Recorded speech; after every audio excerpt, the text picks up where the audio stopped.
Let's say good morning to Mark Feinsand and get right to the news from yesterday that everybody's buzzing about around here. Carlos Rodón, Mark, good morning. 6 years, a big-time deal to join the New York Yankees. Way to go. Yeah, you know, the Yankees, from the moment that they signed Aaron Judge, the question was, what's next? They have to do something else to catch the Houston Astros. This was the answer. They needed another starter at the top of that rotation to go with Garrett Cole. Carlos Rodón, the best guy left on the market. I never really thought they were going to be in the market. Jacob deGrom, Justin Verlander, one of those guys at the top at the $40 million plus after giving Aaron Judge $40 million. Rodón, they wanted a lefty in Yankee Stadium. They've historically had very good luck with lefties. They add another one to go with Nestor Cortes Jr. Rounding out that rotation, you've got Montas, you've got Severino. So they have the makings of a really deep elite rotation now. And, you know, they knew that there is a gap for them to close between themselves and the Houston Astros. And the Astros lost Verlander. They have plenty of pitching, but they did lose Verlander. The Yankees know that, you know, that they've got a window here to try to catch the Astros. Pretty long window, some of the guys they've signed. But Rodón was a guy they targeted. And, you know, there was talk about 7 years and $210 million. Didn't take that much, but they got their guy. Tell you what, not just another starter.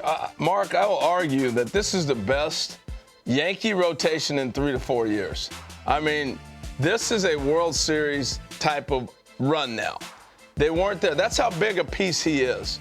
And here's the thing I like about what Cashman's been able to do here. He signed Garrett Cole with one. He signed Garrett Cole with one thing in mind, right? I got to beat the Astros to go to the World Series. Now you get Rodón to be that guy there. Nestor came on last year. Severino's starting to get healthy. I just think that move is enormous, and we can't downplay how important this move was. It was huge. I would agree. And who were the other suitors that were left behind in this process, Mark? Well, all the teams we had heard about him, and the Giants were in on him, you know, trying to bring him back. The Yankees seemed to jump the market on him, though.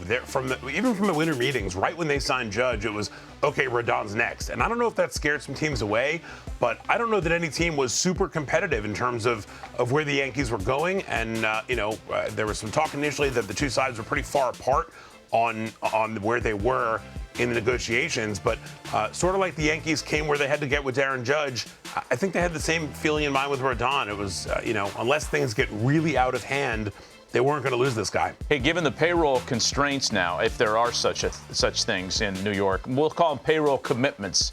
Is there any meat left on the bone to add to the other side of the scorecard? I mean, shortstop's a place where there were rumors they were looking if they moved Gleyber Torres back to second base. Is there anything else that can be done now with the Yanks? Well, I still think left field is something they're going to have to address. There's been talk about a reunion with Andrew Benintendi. I would not be at all surprised if that happens. You know, the Yankees, when you look at their payroll right now, they're right up towards that top CBT number. But, you know, they've got a team across town that's like 70 million over that number. I don't know that they're going to be able to say, well, we can't really afford this right now if there is still a hole to fill. So Benintendi would not surprise me, or some sort of a left field upgrade. And, you know, maybe there's a trade in the works to try to trim some payroll somewhere as well. We might talk about that later, but I think left field is still probably the biggest thing they need to address, because I don't think you can count on Stanton being out in the outfield for 140 games. A skillful, perhaps unintentional segue into our next topic for you, and that is the Mets adding some catching depth last night. Tell us about the deal for Omar Narváez. It's 2 years, $15 million, which right now in the Mets world is like minimum salary. So they brought in, this is their fourth catcher right now. They've still got James McCann under contract for 2 more years. Tomas Nido is still there. Francisco Alvarez, their number 1 prospect, is sort of waiting in the wings. He came up for a little cameo last year. I don't think they think Alvarez is ready to take over catching duties. McCann has been a lot of injury problems since he's been there. Maybe he gets moved. He's got 2 years and $24 million left on his contract. The Mets would probably paid some of that down, I would think, to move McCann. They love Nido. He's a defensive specialist, but just doesn't hit enough to be an everyday guy. So Narváez is certainly more of an offensive threat, and his defense has really improved in the last few years. So I think they saw him as a better all-around upgrade behind the plate. They needed the offensive bat. Look, he can do a lot of things off the bench, pinch hit. playing behind the plate. They needed the left-handed bat. Yeah. Numbers came down a little bit the last few years with Milwaukee, but he's only a year plus removed from being an all-star. 1 year guarantee with a player option for a second year, as Mark mentions. And let's get you to another deal that we learned of yesterday, and that's Adam Frazier, who's bounced around a little bit since the big batting average years in Pittsburgh, going to Baltimore.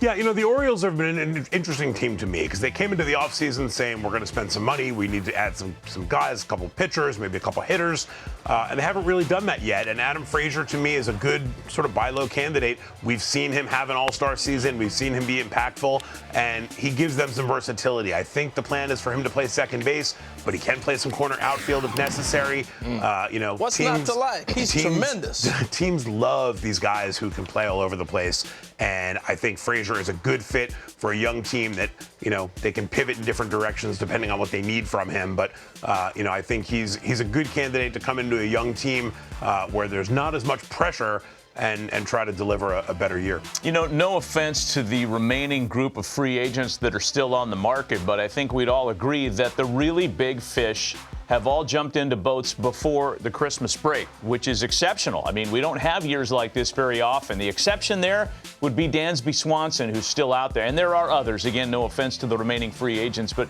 what's the conversation around Swanson and where he'll end up?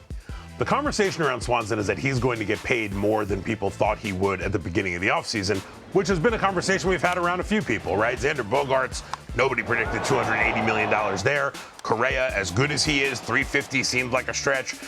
And now that Dansby is the last man standing, people were saying he'd be pretty fortunate to get that Marcus Semien deal of $7 for $175. Now all of a sudden you're like, I think any team would sign him at that point, given what the market has looked like this year. You've got the same teams we've been talking about, the Red Sox, the Cubs, the Cardinals, the Twins. Obviously, the Braves are still sort of in the mix of their own guy, but it doesn't seem like they're super energized to re-sign Swanson. So, the Red Sox could certainly use him. The Cubs have been linked in the shortstop market all winter. And I believe his wife plays in Chicago, so that's a team that certainly makes sense for him. Wouldn't surprise me if one of those two teams winds up with him. That's interesting stuff. I mean, there are other players out there, as we mentioned, but the guys who we all anticipated getting the mega deals have been spoken for, with the exception of Swanson, is certainly on the pitching or in the player position side of the ledger. Mark Feinsand with us on this Friday. Interesting stuff.